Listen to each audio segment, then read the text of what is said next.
This is Akechi, and congrats, Ike. You're now public enemy number one. Forget the no-fly list. You are officially on my on-site list. It's you and Jesse Eisenberg, and if I ever catch either one of you in the wild... When I catch y'all, I'ma fuck both y'all up. So for those that do not know who Ike is or what Married at First Sight is, it's a reality TV show that comes on Lifetime, and the couples get married on their wedding day. They have no idea who each other are. They spend about 8 weeks together, and then they have a decision day. And at that decision day, they get to decide if they want to get a divorce or continue to stay married. And Ike married MM, and throughout this season, we figured out that Ike is problematic, toxic, and a walking red flag. This man has issues. I'm talking comic book issues. I'm talking magazine. It was so hard to watch that I actually wanted to make a video about it because these are the most glaring red flags I've ever seen from anyone on reality TV. He is on the Mount Rushmore of bad husbands. He should not have been picked for this experiment. Part of the experiment is they move into an apartment together. And what they do in the meantime is when they get back, they'll unpack, but the next day or so, they'll go to their old apartment and they'll pick up their essential items. And this is also a good time for the spouses to see how the other person lives. Were they a slob? Were they a frat boy? If you walk into someone's space, it gives you a good idea of who that person is. Now, mind you, M is a successful businesswoman. I think she is actually a nurse practitioner who runs her own med spa. That's all I know. But she owns her own practice, and from what I understand, she has people under her, so she's a successful nurse, but she's also a successful businesswoman. And I think whenever Ike sees her condo in Chicago, he is threatened by her. He is scared of this woman, and I'll play the clip so you can see the whole thing. Let's see what it's talking about. Yes. Oh, okay. Welcome.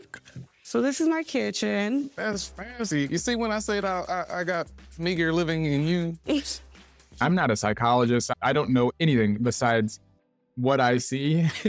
And what I'm noticing is that this guy's ego, something in his soul cannot bear to see her as successful as she is. So instead of being proud of her, or maybe a normal person would be like, oh my gosh, my partner is successful. I would be curious to see what we can build together. If this is what she can do all by herself, she's obviously really focused on her business. A normal person, I think, would start to acknowledge the greatness of the other person, right? You would start to lift them up because they are so successful. They've accomplished something great. But in Ike's mind, Ike starts to pick himself apart. You'll notice he says things like, this is way different than my humble abode or like my meager living. This is where, The magic happens? Is this where the magic happens? No, this is where I cook from time to time, every so often by myself. Yeah. For myself. Okay. I got a little air fryer action too, Is that an air fryer? It is. What kind of air fryer is that? It like drops down, It's got Put mine back. It bakes and broils. That's fancy. All the things, My meager living. You see what I mean? Again, why? Why is that your concern right now? I can understand to say it once and yeah, I guess I can understand to say it once, but why is that your focus? So this is the guest bedroom. I already laid out like my scrubs and stuff that I'm gonna need. I feel like this is the size of my bedroom. How many TVs you got? 4. I feel like I'm lacking. I'm depressed. There it is. That is the key. I think that is exactly what is going on in his mind, his soul, and his ego, whatever it is. He feels like he is behind her, or he feels like he is not good enough. There's something in him that in that moment stores all of this. It stores whatever his thought process is right now. It permeates the rest of the relationship for the rest of the season and causes him to act completely insane. If we're talking about a A red flag pie, this is the flour. This is the base ingredient for what starts his craziness, his downward spiral throughout the entire season, right? Next, they throw a housewarming party for their friends and family that they haven't seen in about a week and a half, 2 weeks, because they've just been on their honeymoon. They want to catch up with their friends and family, just sit down, chat, have a nice time, right? But the thing that happens with Ike and M is on the day of their housewarming party, M takes it upon herself to order food for the housewarming party. And Ike says something along the lines of, "Oh, I could have cooked." And M says, "Did you want to cook?" And he's, "No, I don't want to, but I could have." And M is taken aback by this and is, "Why didn't you say anything? You didn't even tell me that you could cook or wanted to cook. If that was the case, I would have let you cook something." And Ike says, "I'm not saying that I want to, but I'm saying that I could have." And it's a very confusing exchange because he's being passive aggressive about something that he doesn't want to do. I think this is his outward expression of trying to gain like imaginary power from her and bring it onto his side. I think he feels intimidated.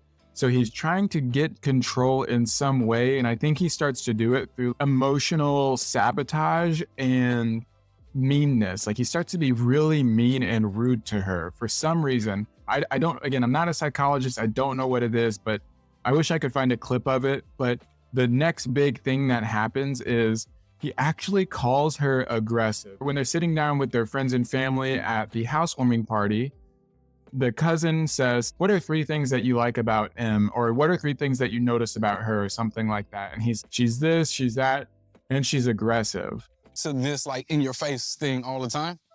Day one was we're married, right? Even M's family is like, y'all married, so why aren't you thinking about putting bank accounts together? And I'm just like, it's a plug and play situation. We got plugged into the situation. And she's like, yep, got him. Got my man. And mind you, it's not that she is aggressive. I think she's a strong person. She knows what she wants out of life, and she's seeking clarity from her husband. A lot of intimacy. You guys witnessed a lot, hand-holding the things. At a certain point, it became that was being aggressive. Like, I'm aggressive. Oh, yeah. I don't take kindly to being called aggressive. Okay, so what do you want in a wife? Yeah. That's a fair question, right? Yeah.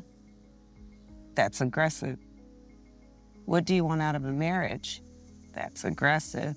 And I think she takes marriage very seriously, where she sees this as a lifelong commitment, whereas he sees this as a true, like an experiment.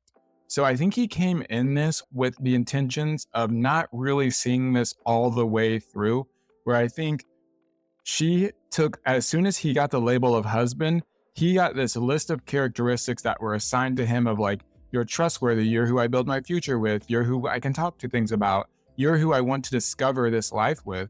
Whereas when I think he got assigned the term husband, like for himself, he rejected the notion and started to push back a little bit of, wait, hold off on that and those responsibilities. I want to be in the moment and I want to do things my own way, which that's okay if you push back at first, but that's not the purpose of this experiment. It's weird that he calls her aggressive for being curious about him, about their future as a couple. It's strange. I don't know about, it's weird. There was a comment that I found that states, I think, exactly what the problem is. It says, Akechi or Ike calling MM aggressive without any evidence of it is perpetuating racist, colorist, misogynistic stereotypes on national TV, and it is unacceptable from a college-educated, middle-aged, culturally aware man of words, Black man like him.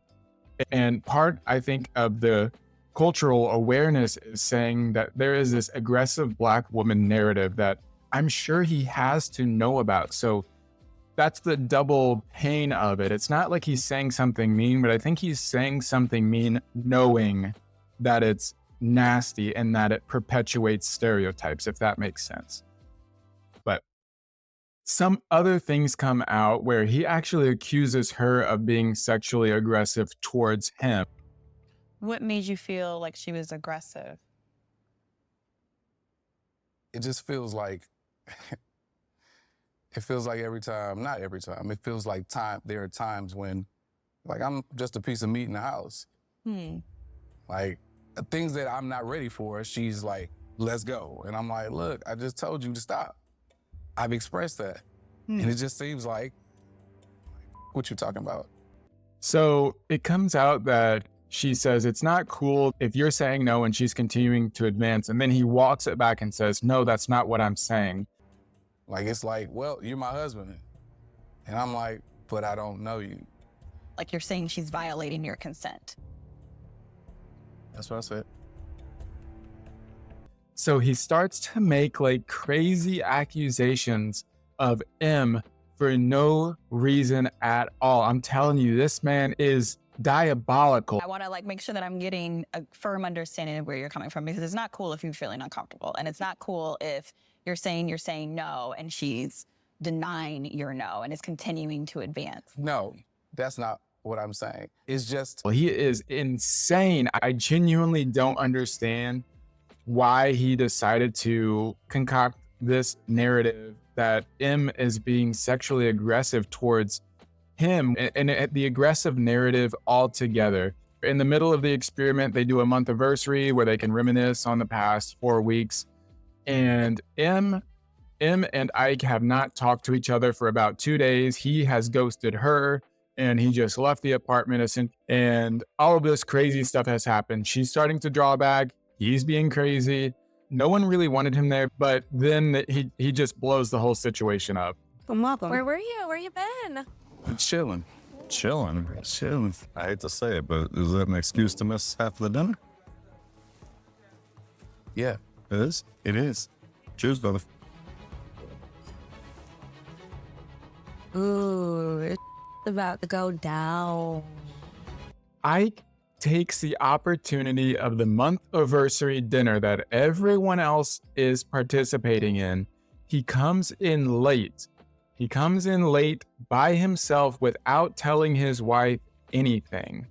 So he doesn't even shoot her a text and say, hey, I'm running late. Let's talk about our issues after dinner. I want to resolve this. In the moment, I'm enjoying this moment of peace, and I don't really want to talk about married life with y'all. No, to be honest with you. I respect that. I respect that. I get that, but why'd you come then? I can leave if you like. No, I'm just No, asking. no, no. Don't get That's- hostile. No. I'm don't saying, get hostile. Hey, I Like, I you didn't respect, think we were gonna I came come for and y'all. I'm questions? here to celebrate you guys. That's why I'm here. Not you guys. No. There is nothing to That's a celebrate. little here. There he insulting to your goes. wife. But I'm It just is. a little confused. You don't think that's insulting? What I feel like he does is he takes every opportunity to take power away from her and make it about him in some way, shape, or form. You're wild. You're wild for this. I've been texting you and calling you for 2 days. You haven't texted me or called me. You're lying. You're lying. Let's go to the bathroom. Let's go to the bathroom. Let's go to the bathroom. Come on, girlfriend. Let's go to the bathroom. Clown, bring me a clown, you're gonna get a circus. I asked y'all not. See what I mean?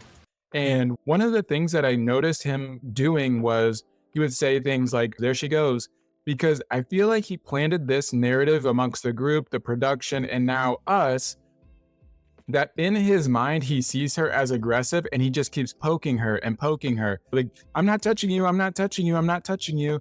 He keeps poking her and breaking her down and breaking her down and breaking her down until she finally snaps and she cannot hold it any longer. And then he goes, see what I'm talking about? This is her.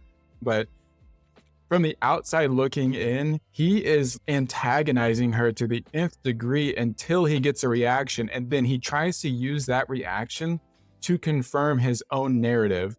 Again, I'm not a psychologist, but this has to be the strangest things I've ever seen from someone or from a couple on Married at First Sight. Are you leaving? You think I'm about to sit next to that? So you don't want to talk to her about it? No. I don't have the capacity to do that. I don't have the capacity to be with immaturity. I don't play with kids. This is on some kid. You want what you want when you want it. I'm not the person to give it to you. And I'm okay with that. I'm not everybody cup of tea, but I'm somebody Hennessy and Coke. aside from that horrible line that he just said, it's impressive the amount of delusion that he has to think that they are being, or M is being immature. I just don't get it. I cannot wrap my mind around it. Someone help me. I do not get it. And the look on her face is the look that I think all of America or whoever watches this show is feeling. A look of pure disgust. This person is insane. Ike, like, I seen that you released a book of poetry or a book of letters that you were supposed to have written to your wife, and people are review bombing you. You deserve it for what you put her through, and I hope the consequences of your actions are never going to be forgotten, because you did this on television, dummy. So, yeah.